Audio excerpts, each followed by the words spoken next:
What's your relationship to yourself? How do you treat yourself? How do you communicate with yourself? Do you respect yourself? It's easy to focus on relationships outside of ourselves that don't work. Maybe we have or have had a toxic partner, a relationship with a sibling or a parent that is far from great. Maybe someone at work or a nosy neighbor. And it's easy to get frustrated and to feel angry, to feel sad, to feel attacked, misunderstood. You can't really do that much. You can do your bit in ensuring that you communicate your boundaries. You can do your bit in, if it's a bit of a narcissistic person, that you use the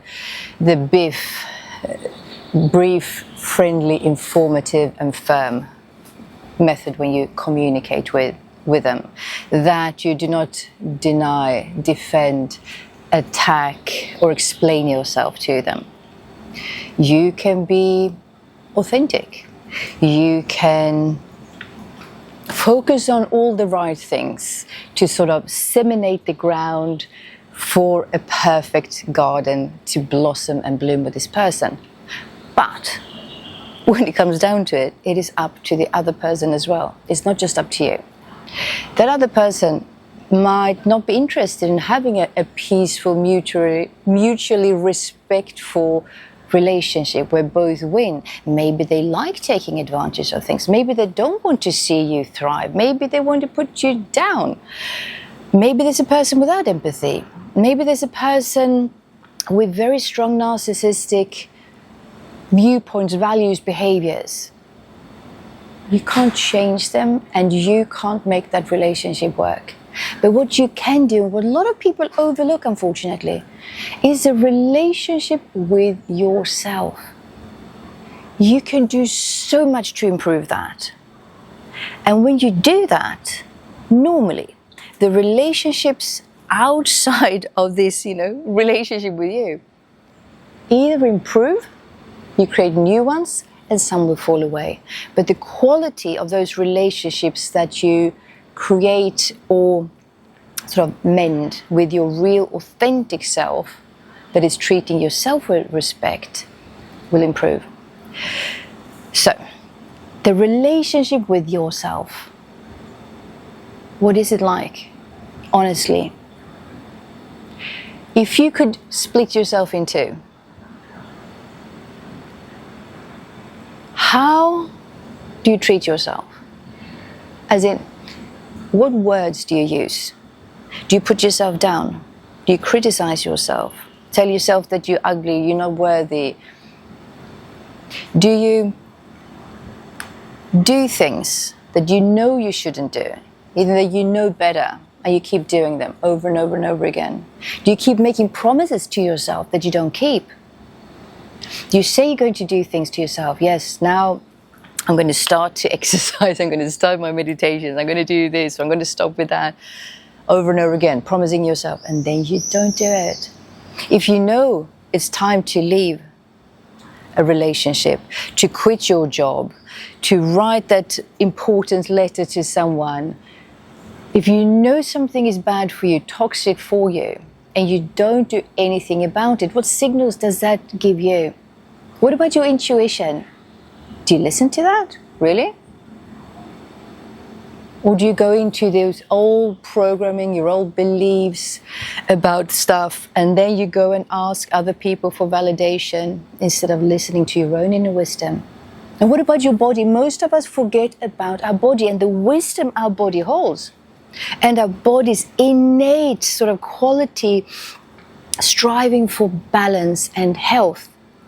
If we only let it and listen to its needs, it puts us on the right track. But most of us, we're so disconnected and we're so full of trauma.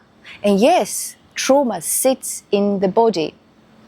It can be aches and pains, it can be different sensations, but often it's also a sort of a numbing. We don't really feel our bodies, we're not in contact with our bodies, and we're not in contact with our body's needs. So, How can we then improve the relationship with ourselves? So if you imagine the person that you love the most, or even an animal that you maybe love, like if you have a dog that you're extremely connected with, if you have a child that you love above all else, how would you treat them?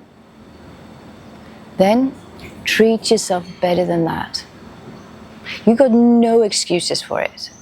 Doesn't matter what you've been through. It doesn't matter what your childhood was like, what your parents told you, what the school system told you, what the religion, society, your toxic partner that you've had, whatever's happened to you, there is not an excuse for now starting to treat you with respect, with love, with care, attention, empathy.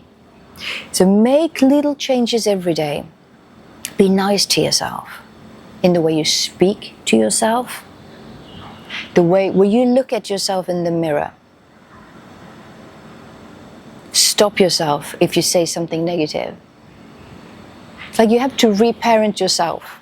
What you didn't get growing up, you can be that for yourself now. Have to be a bit strict with yourself sometimes. So when those thoughts come up about criticizing yourself, stop it. Just say, stop. I'm not engaging in this. Stop. Become aware of it. Yes, journaling helps as well. But mostly, what I would say, it is about getting back into our bodies. Because we live too much in this mind of ours, our thoughts.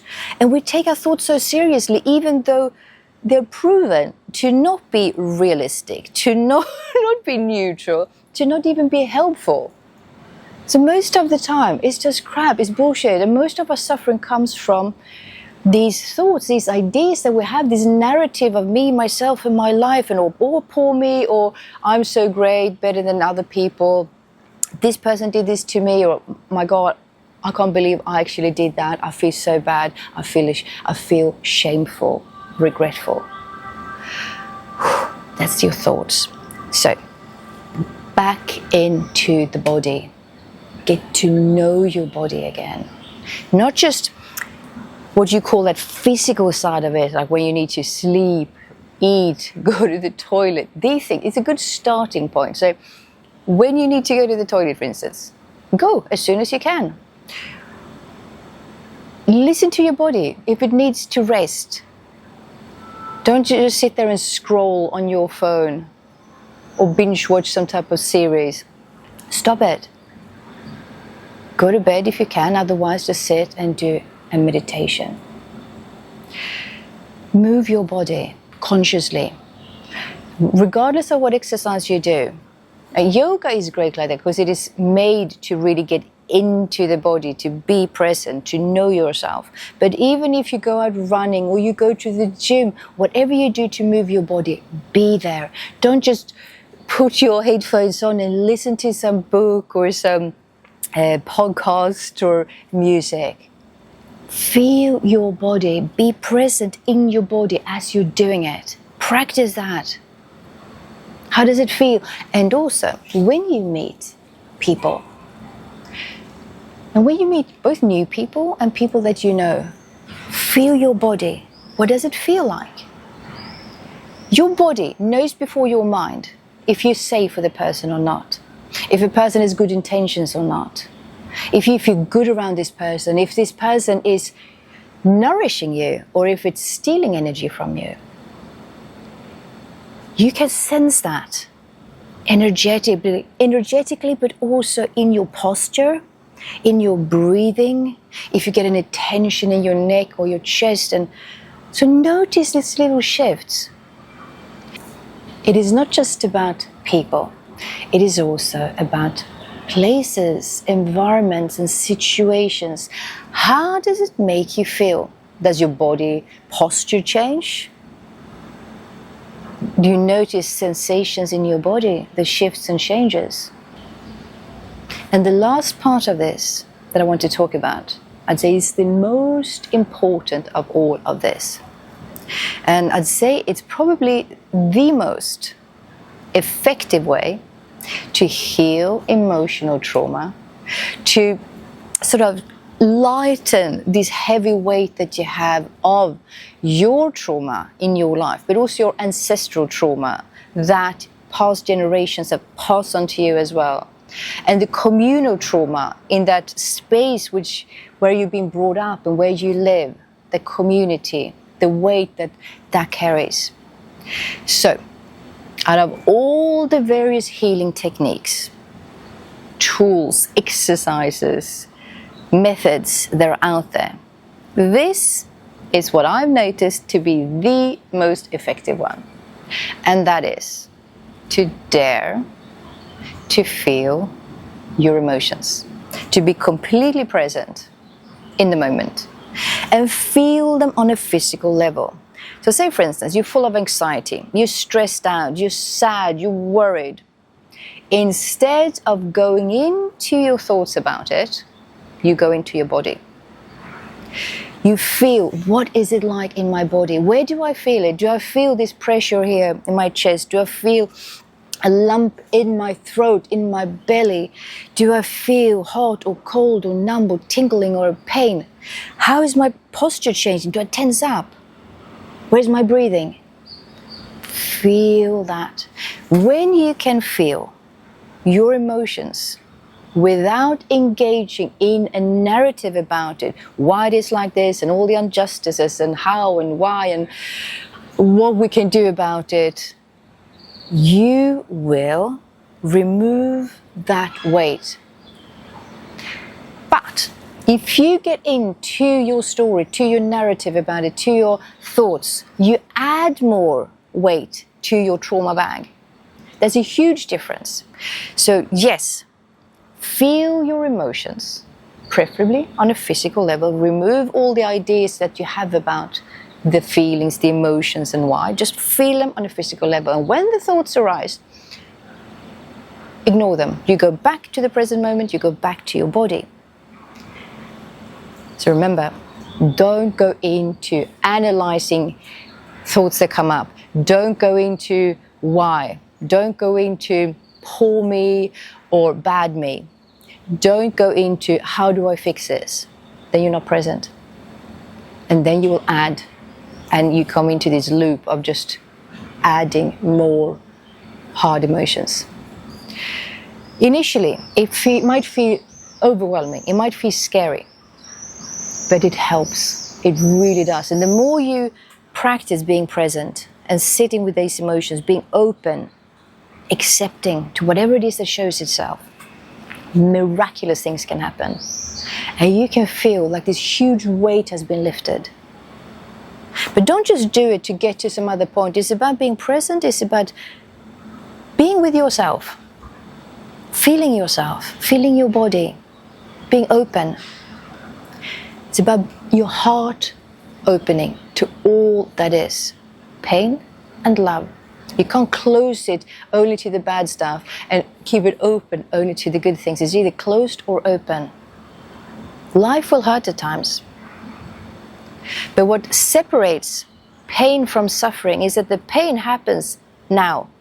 And if we feel that pain now, wholly and fully, it doesn't stick, it doesn't cling on. We feel it and then it passes through us. But if we resist it, we put it aside, we say not now, maybe later, maybe another time. Ooh, I don't want to feel it, I pretend that it's not there. Then it becomes suffering. And it keeps adding and adding and adding. And we go around suffer because we don't dare to face that pain. And eventually the pressure gets too much and we implode or we explode. And we get completely numb and we don't feel life anymore. So this is about being nice to yourself. Yes, in your words and in your actions, the way you talk to yourself is important, but also to be nice to yourself. That means to get rid of, heal your traumas, your emotional trauma that is stuck in your body, that is stuck in your subconscious mind. And this is one of the most effective ways that you can do it on your own, by yourself, anytime. I know, however, that it's hard to do by yourself because most people are not disciplined to do it. Most people are scared. That's why it's helpful to have a community, to have guidance, to have a structured path that you can follow. So if you feel that you are ready to really heal emotional trauma and to be nice to yourself, to love yourself, to regain your self-worth again, or maybe you've never really known what it's like. Maybe you grew up where you had to put down yourself, where you had to put on this mask to be safe, seen, loved, included, cared for. So you can't even remember what it was like. But I invite you to feel into your heart if you want something more, if you want to be free, if you feel ready to put in the work, because this is not something easy, this is not like a band-aid solution. But if you feel ready, that you've had enough of feeling bad, and you're willing to show up for yourself consistently over time, I invite you to come and join our community.